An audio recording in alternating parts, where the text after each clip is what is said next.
So there's been much talk about turning the FTX scandal into a movie, but I think it's more of a TV show. In fact, if you think about it, the whole operation is more like real-life Game of Thrones. It had backstabbing, massive orgies, failed actors representing it on TV, a deluded bastard that wanted to be king.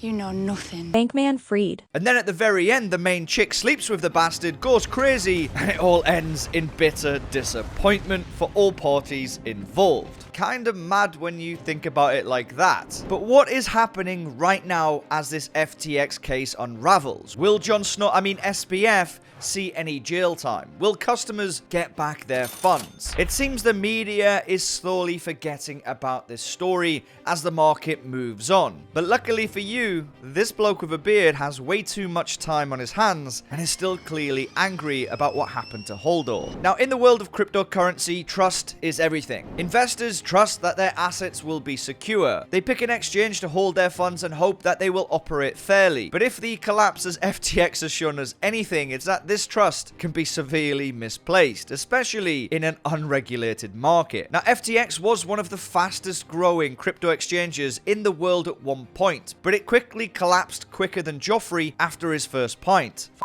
But now, as this collapse continues, one of FTX's co-founders, Sam Bankman-Fried, the face of the company itself, is finding himself completely isolated. More and more of his former colleagues are turning on him as part of their own plea deals, trying to limit their own jail time. The latest person to do so is the former member of SBF's inner circle, Nasheed Singh, who has pleaded guilty to quite a few charges to say the least. Singh has admitted 3 counts of conspiracy to commit fraud, 1 count of wire fraud, and 1 count of conspiracy to defraud the United States by violating campaign finance laws. So in our show, you could call this crypto bro a modern day Peter Baelish. In a shocking admission, Singh revealed that he became aware of Sam Bankman-Fried's hedge fund Alameda Research and that it was borrowing customer funds in mid-2022. And alas, he did nothing. In a statement to the court, Singh expressed his utter remorse for his actions by saying this lengthy apology.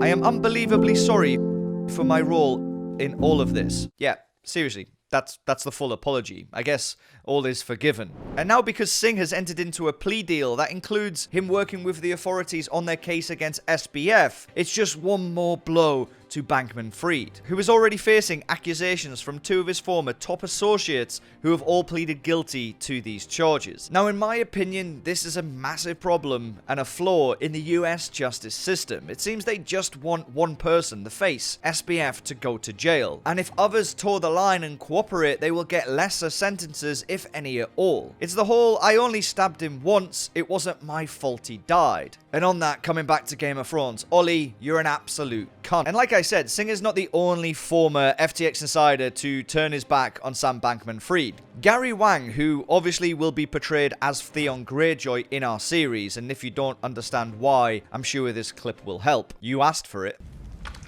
Wang was FTX's executive who designed the architecture for the cryptocurrency exchange itself, and he played a key role in the day-to-day running of the business. Wang was, however, locked out of the company after an alleged hack that hauled off a whopping $372 million out of FTX's Bahamas-based offshoot. Wang ultimately pleaded guilty to these charges of wire fraud and conspiracy to commit commodities fraud. And at a December hearing in the federal lower court in Manhattan, he testified that he had been directed to alter FTX's code, knowing that these changes would give Alameda Research special privileges. I guess just not as special as Theon Greyjoy's relationship with his sister.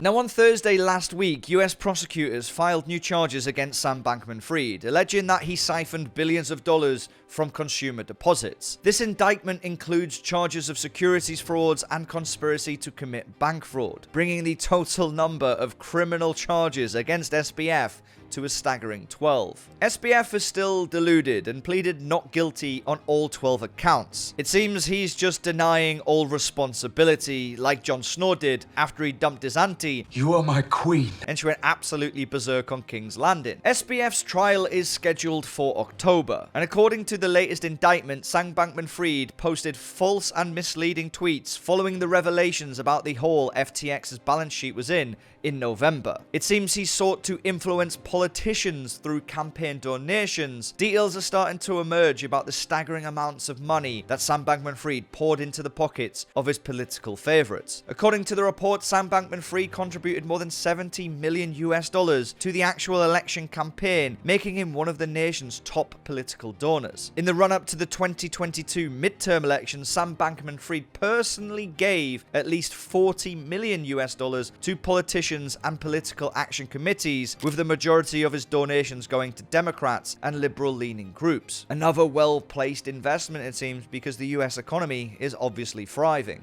In fact, it's so mad that Sam Bankman-Fried was the second overall top donor to Democrats. His fund donations are only trailing second to George Soros, who, for the series' sake, will be portrayed by the Night King because, well, he wants to watch everything burn.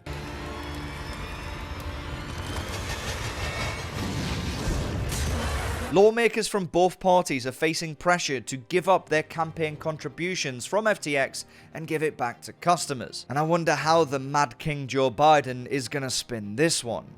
Although SBF has pleaded not guilty to all charges, in a recent interview with the Financial Times, he admitted that he is dwelling on what will happen if he is indeed found guilty, and that these charges actually carry a potential life sentence, even up to 100 years in jail. He said that it felt to me like everyone around him had lost their minds all at once, and that everyone is acting bizarrely poorly. I did sort of feel like there was no adults left in the room, like everyone is a child now. But SBF's claims of this naivety and not understanding are about as believable as that Samwise Tarly actually fathered that child. Didn't know where to put it. It seems that both Singh and Wang are now going to help the prosecution, and well, on that, actually I think we found the title for our first season of our show. A song from the singing Wang. Well, it's a work in progress, come on. It is quite funny. The collapse of FTX has left all investors reeling, and the criminal charges filed against SBF are a stark reminder to the perils that face investors dealing in an under-regulated market. The rise of cryptocurrency has brought with it a new era of finance. I don't think anyone can deny that. An era that promises to change the traditional system and take the powers away from governments. But with this promise, with this theory, comes great responsibility. The need for integrity and transparency in the sector are paramount. And as Sam Bankman-Fried's case moves forward, it remains to be seen what the future holds for FTX and the bastard ex-founder. Will he be sent to the Night's Watch, or will he suffer the same fate as Ned Stark? Whatever the outcome, one thing is very clear. If the world of cryptocurrency is to survive, and indeed potentially thrive, these thieves in the ill-regulated market must be held accountable to all of the highest standards, and all of them, and I mean all of them, should face severe jail time. And on that note, roll the credits.